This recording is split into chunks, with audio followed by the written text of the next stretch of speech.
Palakpakan natin si Paul at ang kanyang buong team sa City Treasurer's Office. Pwede na kayo magtayo ng choir. Congratulations sa inyo. I'm really proud of you. What you have become and the diligence. Totoo naman po yung sinasabi kanina. I miss you.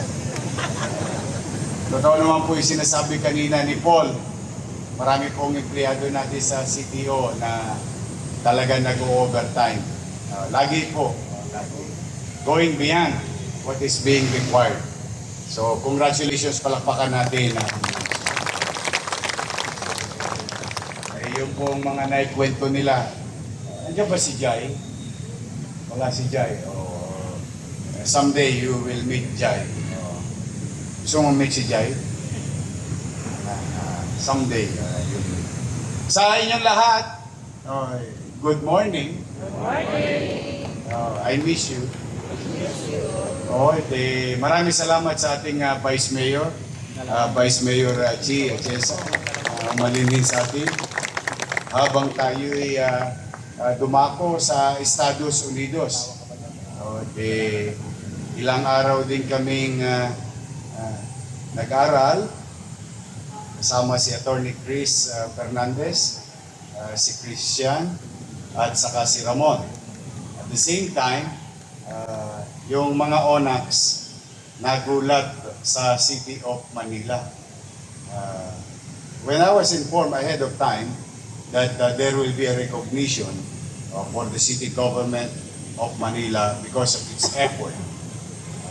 Like what Paul said, with the proper system, adapting to technology, efficiency in our office, pati yung ONAX nagulat at hindi nila akalain na sa loob lamang ng isang taon ay magagamit natin ng isang sistema na siyang naghahanda para sa mga darating na dilubyo o aberya ng ating pamalang or ng ating pamayanan.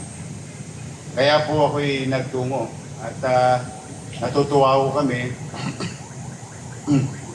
at marami pa kaming bagay na pwedeng i-adopt, especially yung mga taga-business permit, yan, mga taga-assessor's office. Marami tayong gagawin sa mga darating na araw at yung ating healthcare. Naku, matutuwa lahat ang mga taga-hospital at saka health center. So, but we did it together. As like what Paul said, we are a team. And I would like to give due credit to the following. No? Yung natanggap po nating award, ito po yung mga nasa likod ng camera. Ito po yung backbone of that data management, data inputs, data analysis, making the City of Manila prepared. See, we'll never know kung gaano kalaking indulto ang darating sa atin kapag dumating ang big one. But we continue to prepare. That's the best thing that we can do for now. And secondly, after doing our best, let God do the rest. We continue to pray that hopefully that kind of what you call big one will not happen in the City of Manila. The City of Manila received Special Achievement in GIS or SAG. Ito ay binubuo ng 700,000 users sa buong mundo. Some countries are using it. NSA, Coast Guard, big companies, local government units. At katulad sa Maynila, ginamit natin yung sistemang ito. Itong what you call GIS under the SV program. Ito ay binigyan ng pansin ng mga sumusunod. At dahil sa kanila, ay nakilala na naman sa mapa ng mundo ang lungsod ng Maynila. I would like to give credit to Director Arnel Eustacio Angeles. Bigyan ba si Arnel? Puyat pa. kakahanda para mamaya. Andiyan na, oy, Arnel, halika. GIS Team Leader Ramon Jefferson Verano. Si Ramon. Paulo. Richard. Ayun. Marami utong pangalan. At yung ating mga bata na ito mga to, muntik nang bumigay ito, buti naabutan ko pa eh. Muntik na to sumuko sa pamahalaan eh. But I have to, at least dito man lang mapalakpakan natin ang kapwa nating lingkod bayan, no? Alan Carlo Alpondo, Nika May Ang, akit kayo dito, Rochelle Ann Margaha, Nelly Balmonte, Carl Jalom, Gerald Lerios, Lito Panganiban, Nicole Alingod, Christine Johan Aguas, Hannah Villar, Denise Salazar, Cyrus Mendoza, Rayleigh Malgapo, Marvin Mauhay, Lara Del Rosario, Mark Joseph Gloria, Charles Dexter Amat. May tama ka ba?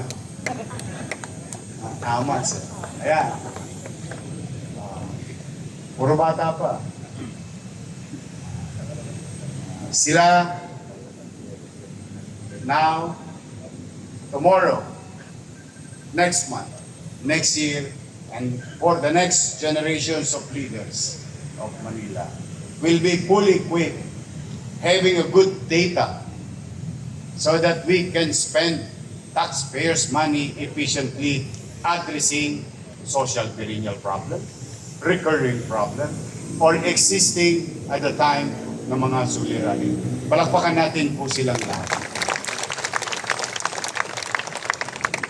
Alam niyo bang nabilang nila ang poste ng Maynila?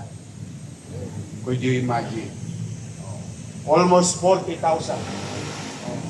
Alam din natin, alam niyo ba na alam na din natin, kaya natin sabihin, may kulang-kulang 2,000 patay na poste na pwede nang putulin. Kasi dugyot lang, tingnan. So these are the things that make a city more effective, having what you call, you can Google it, managing big data.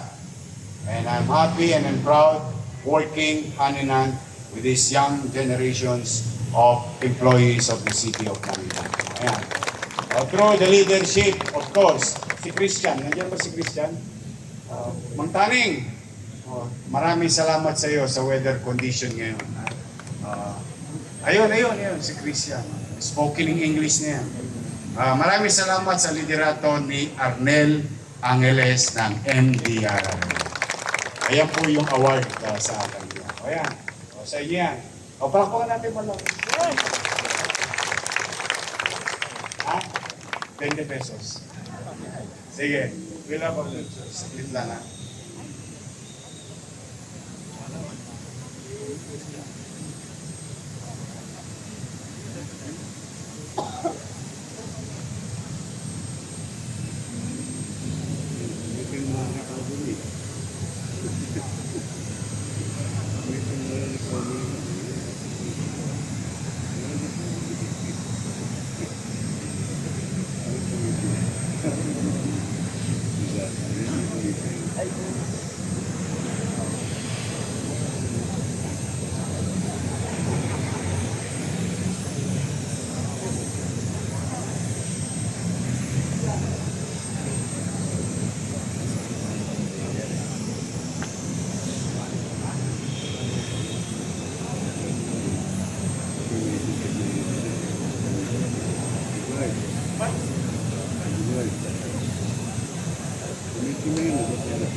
Yung mga atabs natin.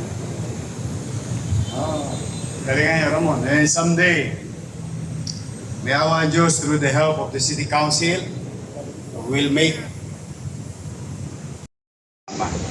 Sila po ay magbibigay ng ating mga bicycle for the tourist police sa Binondo at Ermita Malate. Recently, there is an influx of tourists going in and out of Binondo. Naging tourist spot na po ang Binondo ngayon, particularly as food trip area. I'm really happy for downtown. I'm really happy for Chinatown. And with the decline of illegal activities, mga tolonges, I'm really happy for you. In our own little way, we will make sure and utilize fully lahat ng inyong mga donasyon para maging episyente ang aming paglilingkod sa pagsasatupad ng maayos, maliwalas at panatag na pamumuhay sa lungsod ng Maynila at lalo na doon sa atin sa Chinatown. Muli, palakpakan natin ang FFCC. Lega, kapitso ka. Aba.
Yung isang street na yun, walang parking para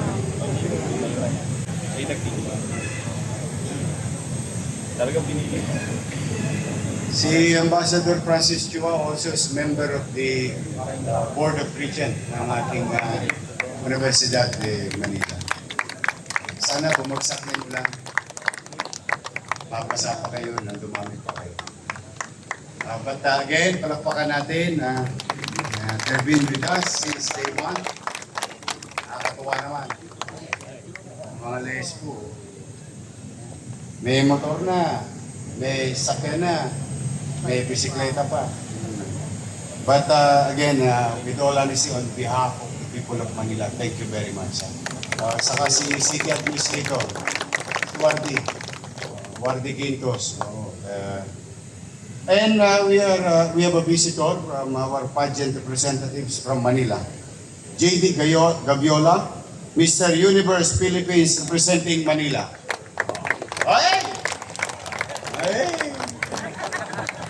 Pogi. Pogi. Oh. Parang doon ka marap.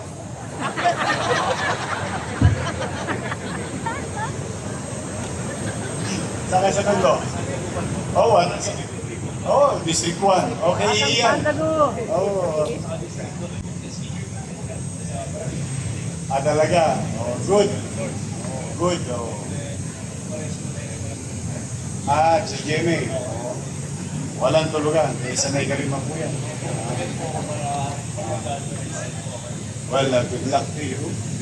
Make us proud.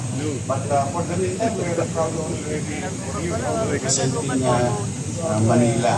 Siya po si JD Gaviola. Palakpakan natin. Siyempre, kung may gwapo, ito na inaasahan mo. Andito rin si Karen Montesilio, Miss Mandirigma, Philippines, representing Manila. Pero hindi pwede siya para magkaroon. Ay,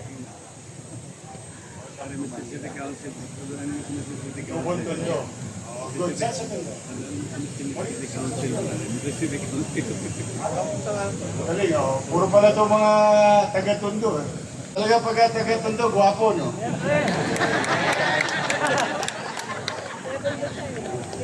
Hindi yung past, ito yung present. Ayun, yung historic time yun. Iyan. Asian.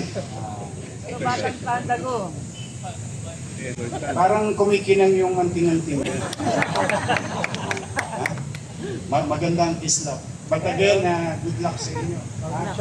Oh, pag Kagas proud. We are proud of you. Oh, sige. Okay. Thank you. Mag-ingat kayo, ha? 20 pesos. It's a cheap advice.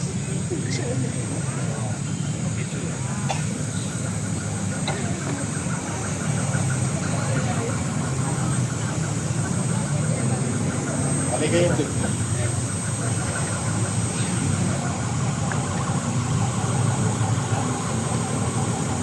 Okay. Oh, of course. Namoy mo ba? Okay. Thank you. Kanya-kanya yung tsura ko na. Okay. Now, we sing. Dan, dalan, dan, dan. Happy birthday to you. Happy birthday to you. Happy birthday, happy birthday. Happy birthday to you. Ang pag-ising. Happy birthday to you.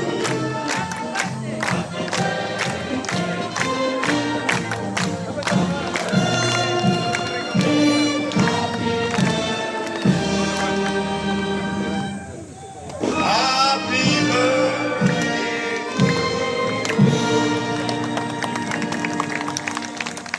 Yaya po kayo ni Vice Mayor. Trabaho. Yes, yes. Happy birthday, Vice Mayor. We are happy and proud of you, of what you have become. Diba? Alam mo, minsan, kaya kayo mga nakikinig. Empleyado. Minsan may pangarap tayo sa buhay. Meron tayong gustong gawin sa buhay at mangyari sa atin. Pero ang Diyos, maraming pamamaraan na ibibigay niya mas maganda pa. Akalain nyo, di ba? Ating Vice Mayor, maswertihan nyo ba? Kaya you'll never know. Katulad ni, yan ba si Giovanni? Ayun, si Giovanni. Palakpakan natin.